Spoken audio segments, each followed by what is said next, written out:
Alors, nous sommes là dans le cadre d'un événement particulier qui nous amène à nous questionner sur le sens de votre activité en général. Alors, d'entrée de jeu, c'est quoi le wedding planning? Le wedding planning, en fait, c'est une activité coup de cœur.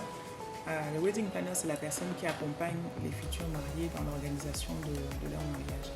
Donc, la raison pour laquelle je me retrouve en fait à Promote, c'est que pour la première fois cette année, parmi toutes les industries, toutes les prestations de services qu'on peut retrouver à Promote, il y a eu la volonté de réunir les prestataires de l'événementiel.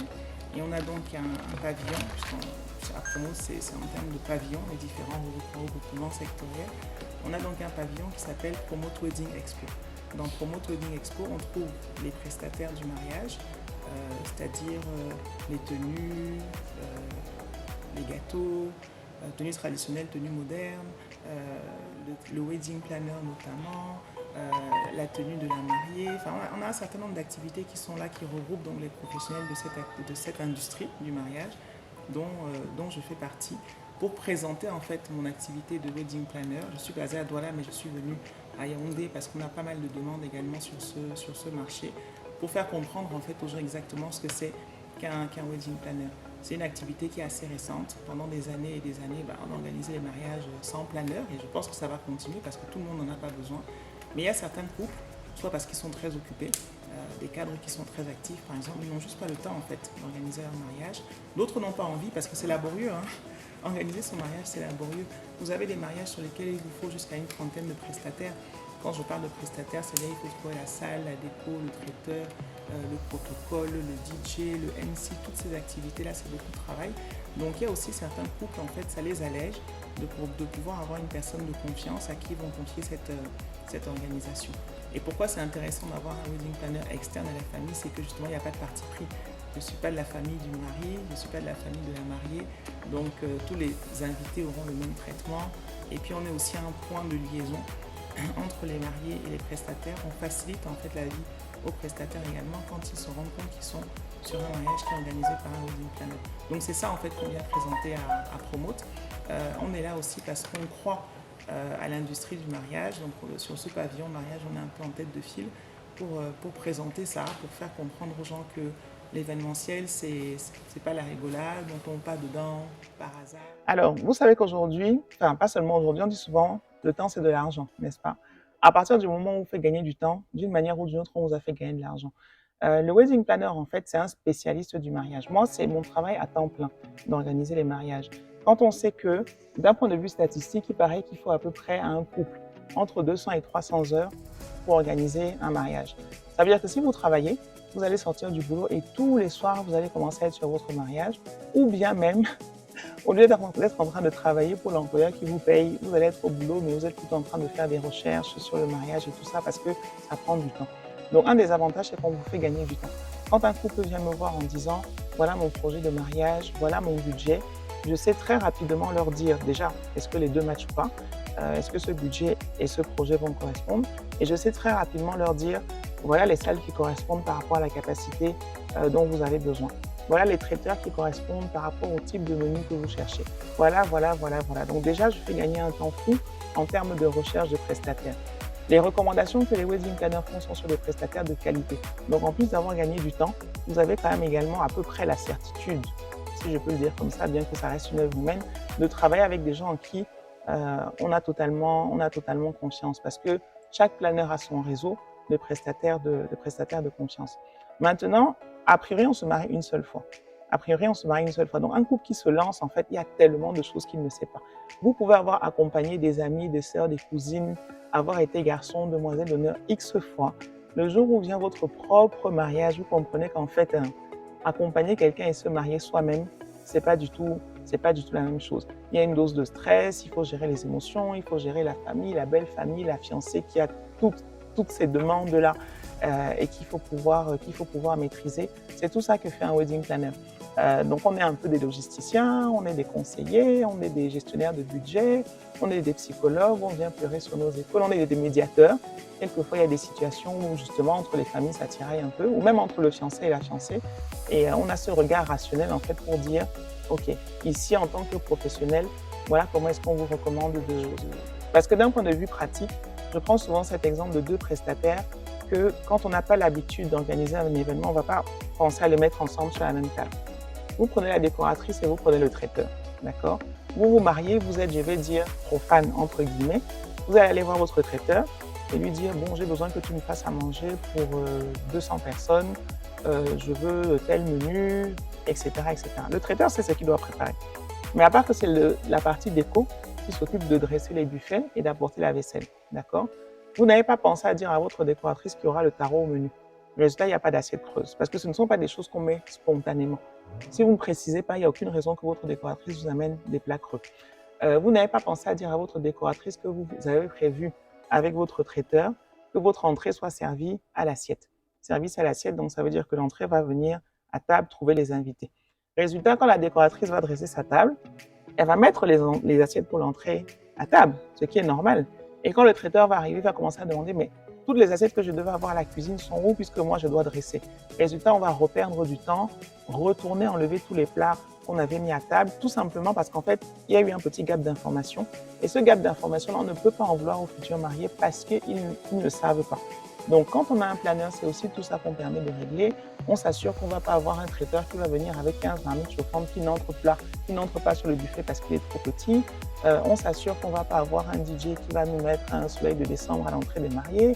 On s'assure de tous ces petits détails-là qui, quelquefois, viennent un petit peu déranger pendant la fête.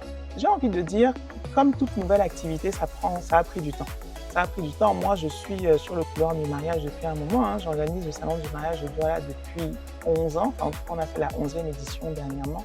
Donc, la notion même d'industrie du mariage, c'est quelque chose qui est très récent.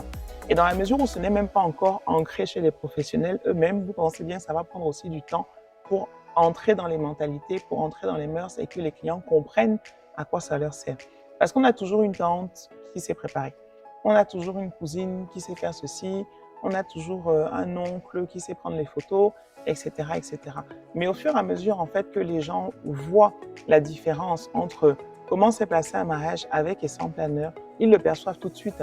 Même les invités se rendent tout de suite compte quand ils sont invités à un mariage avec ou sans planeur, de la manière dont c'est organisé, de la manière dont ils sont reçus, de la manière dont les choses sont fluides.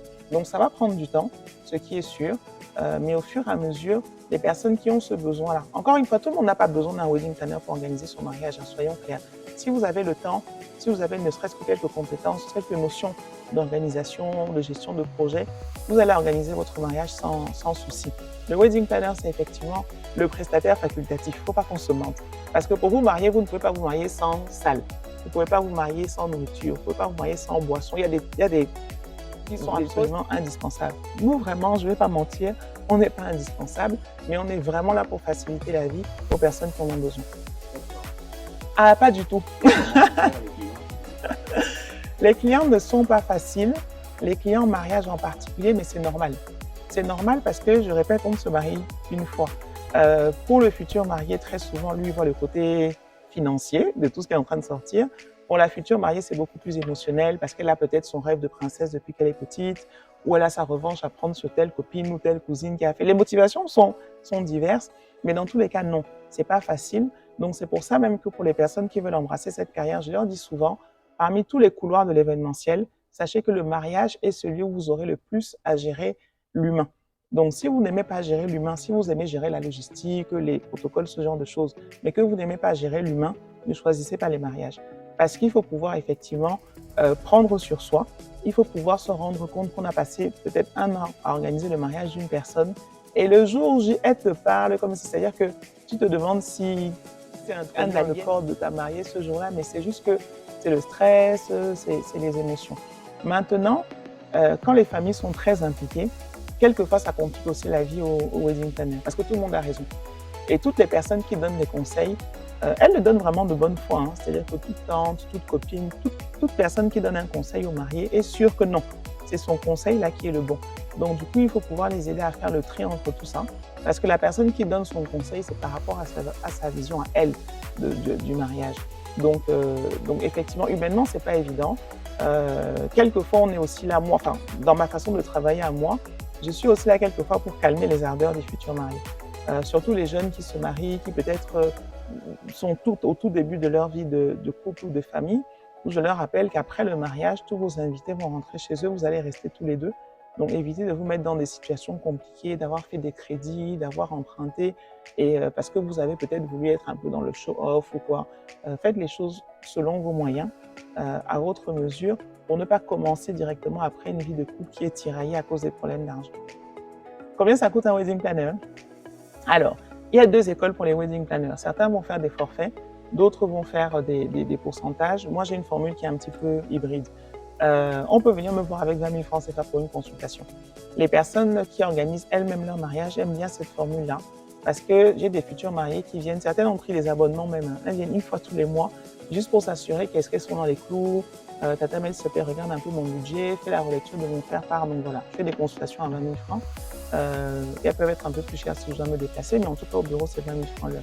Maintenant, en termes d'accompagnement, il y a plusieurs niveaux d'accompagnement. Un couple qui a déjà fait la plupart de ses démarches seul et qui a uniquement besoin d'être accompagné pour la coordination du jour J, comme on l'appelle, va pouvoir avoir une prestation qui va commencer à 600 000 francs CFA. Un couple qui a besoin d'un accompagnement de A à Z, là par contre on va être en termes de pourcentage du budget, les honoraires qui vont être entre 12 et 15% du budget, parce que là en général on est sur des accompagnements qui peuvent être entre 6, 12, voire 18 mois. Très franchement c'est divers. Il y a des personnes, dès que la demande est faite, ils savent qu'ils veulent un wedding planner. Donc quand ils viennent me voir, ils sont vraiment au tout début, ils sont en mode « Tata Mel, on veut se marier, voilà un petit peu ce qu'on veut, qu'est-ce qu'on peut faire ?» Maintenant, il y a aussi des personnes qui ont beaucoup avancé et c'est quand elles se retrouvent peut-être coincées ou quand la mariée est fatiguée qu'elle va avoir une amie, une copine, une soeur, une tata qui va lui dire « Mais pourquoi tu ne prends pas un planner ?» Donc là, quand ils viennent me voir, en fait, ils sont déjà pas mal avancés. Quelquefois, c'est dans ces cas-là que j'ai même le plus de travail parce qu'il faut d'abord pouvoir s'assurer que tout ce qui a été fait jusque-là était cohérent. S'il y a des choses à rattraper, les rattraper avant de continuer. Donc j'ai envie de dire, l'idéal bien sûr c'est de venir dès le départ. Comme ça on conceptualise en fait votre mariage. Beaucoup de personnes ne pensent pas à ça. On va se marier, hop on prend la salle, hop on prend ceci et après on se retrouve avec plein de pièces d'un puzzle qui ne s'imbriquent plus. Alors que quand on commence dès le départ à conceptualiser, ça veut dire quoi? Conceptualiser, ça veut dire que si vous avez par exemple un mariage à thème, même le choix de votre salle va dépendre du thème. Parce que quelquefois, on a des mariés qui ont un thème. Je sais pas, je dis par exemple, je veux un mariage bohème, mais j'ai choisi une salle qui a tellement de dorures, de ceci, de cela, qu'elle correspond plutôt à un mariage royal. Ça fait que même la salle que j'ai choisie, j'aurais du mal à faire vivre mon thème dans cet endroit-là. Donc l'idéal, c'est de venir le plus tôt possible, dès que vous êtes même dans votre projet de mariage, enfin, dès que la demande est faite, quoi, et qu'elle a dit oui. Et qu'elle a dit oui. Mais sinon, même quand vous êtes déjà avancé, si vous sentez un moment un peu trop de pression, de la fatigue ou quelque chose qui se passe dans votre vie qui fait que vous aviez décidé d'aller sans planeur, mais que finalement vous en avez besoin, vous pouvez également toquer à ma porte. Je ne fais pas les demandes en mariage. Je ne fais pas les demandes. Je pourrais le faire. C'est-à-dire que c'est quelque chose que je sais faire. Mais je pense aussi, moi je suis quelqu'un qui pense que vraiment chacun a son couloir. Parmi les personnes que j'ai formées, j'en ai qui ont décidé de se spécialiser dans les demandes. Donc, quand on me contacte pour une demande, j'envoie vers ces personnes-là et puis voilà, on travaille en parfaite collaboration. Il faut avoir la foi. Bon, il y a des bases techniques.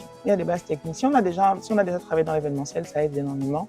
Ça veut dire qu'on va juste se spécialiser dans les mariages. Il faut avoir la capacité vraiment, comme je disais, de gérer l'humain.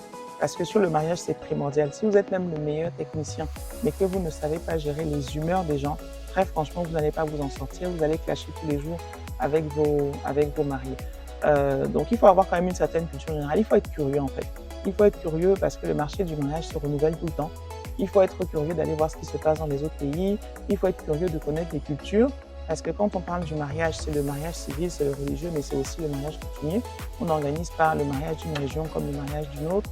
Donc, il faut être à l'affût des tendances, connaître les nouveaux prestataires, être curieux d'aller vers les gens, de rencontrer les gens. Parce que si vous n'aimez pas les gens, n'allez pas faire de wedding planning. Parce que le chef d'orchestre, le wedding planner, c'est le chef d'orchestre du mariage.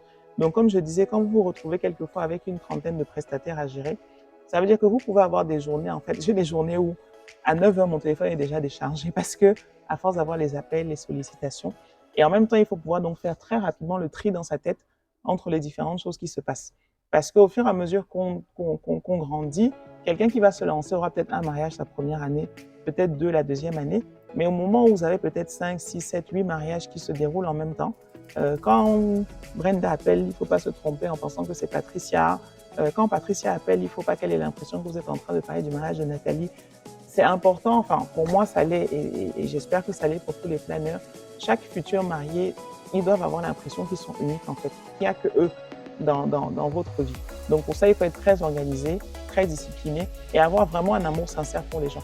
L'amour sincère pour les gens, c'est primordial. Nous, quand on sort avec mon équipe pour organiser les mariages, ça nous arrive d'avoir toute la semaine qui précède d'être charrette, comme on dit, c'est-à-dire que vous sortez du bureau à 22, 23 heures.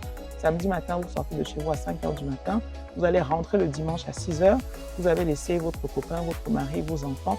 Vous ne pouvez faire ça que si vous avez vraiment un amour sincère pour les personnes avec qui vous travaillez. Alors, comment on fait pour se former? À ce jour, il n'y a pas d'école de wedding planner au Cameroun. Moi, quand j'ai commencé, quand j'ai voulu faire ma formation, c'était en 2018. J'ai fouillé, il n'y avait pas. Donc, personnellement, par exemple, je me suis formée auprès de l'Institut américain Weddings Beautiful, que j'avais un frère aux États-Unis qui les a trouvés pour moi, qui était intéressant parce que c'était le seul institut américain qui avait une branche Afrique. Parce que vous savez, je vous ai dit tout à l'heure, il y a une approche très culturelle également sur le mariage. La façon dont on travaille sur un mariage en Europe, en Amérique latine, aux États-Unis n'est pas le même. Donc moi, je suis passée par cet institut-là parce qu'il y avait une branche Afrique basée à Abidjan. Je suis partie à Libreville faire ma pratique pour pouvoir valider ma certification. Au Cameroun, il n'y a pas encore. Donc moi, je propose par exemple des formations ou des masterclass de niveau 1. Qu'est-ce qui m'a amené à faire ces masterclass de niveau 1? C'est quand je me suis rendu compte que beaucoup de personnes disent qu'elles veulent devenir wedding planner parce qu'elles ont peut-être vu le film avec Jennifer Lopez ou bien parce qu'elles ont cette vision très strass et paillettes en fait. Le wedding planner, oh là là, c'est glamour, c'est fashion, c'est hype quoi. Mais en fait, la réalité, c'est pas ça. Hein. Quand on arrive le jour du mariage, 95% du boulot normalement est fait. Hein. Le jour là, on est en train de dérouler. La vraie réalité du planeur, c'est de rencontrer des prestataires, c'est de faire des mood boards, de faire des budgets. Il y a quand même pas mal de travail administratif. Donc, pour les personnes qui veulent se lancer, qui par exemple qui vont nous écouter, qui vont nous suivre, moi donc je propose des ateliers ou des masterclass de niveau 1. Et quand les personnes veulent vraiment aller au niveau 2 ou 3, je les renvoie vers cet institut Wedding Beautiful pour une formation plus complète. Alors effectivement aujourd'hui, comme je suis basée à Douala, à chaque fois qu'on a des activités à Douala, on demande « Ah, Tamel, tu viens quand à Yaoundé, tu viens quand à Yaoundé ?» Donc on est là, j'avais 10 jours à passer à Yaoundé sur Promote. Donc je me suis dit, tiens, les personnes qui me demandent souvent « Tata Mel, tu viens quand à Yaoundé ?» C'est l'occasion de pouvoir partager avec elles, d'où cet atelier d'initiation au métier de wedding planner. Les personnes avec qui je vais être aujourd'hui vont connaître, vont avoir les bases. Qu'est-ce que c'est qu'un wedding planner? Quelles sont les attentes des clients quand ils prennent un wedding planner, comment est-ce qu'on les gère, etc., etc. Et ils vont pouvoir définir est-ce que oui ou non, elles ont toujours envie d'embrasser cette carrière-là, ou si finalement elles se disent que finalement ce que Tata Mel dit là, on dirait que c'est pas exactement ce que j'avais en tête et que j'ai envie de faire autre chose. Ouais. Alors en fait, tout simplement, l'event planning, c'est comme la médecine. C'est-à-dire que vous êtes d'abord un généraliste avant d'être un spécialiste. Donc quand vous êtes event planner, ça veut dire que vous considérez que vous pouvez faire un petit peu tous les événements. Alors que quand vous êtes wedding planner, ça veut dire que vous êtes un event planner qui a décidé de se spécialiser dans les mariages. Donc c'est comme ça qu'on a les corporate planners, c'est comme ça qu'on a les party planners, tout ça. Ça veut juste dire que vous avez choisi de vous spécialiser sur ce couloir. Alors, le plus simple, j'ai envie de dire, retenez seulement #MelanieWagou-Holdings. Avec ça, vous allez nous retrouver sur Facebook, sur Instagram, sur YouTube également. Vous pouvez trouver des vidéos assez intéressantes de ce qu'on a pu faire comme travail. Sinon, nous sommes à Bali, sur la rue Ngosodine, pas très loin de l'alimentation Jamaïca. Et puis, je pense qu'il y aura sûrement un petit bandeau qui va passer là, qui va donner nos numéros de téléphone. Merci à vous. Merci également. À très bientôt.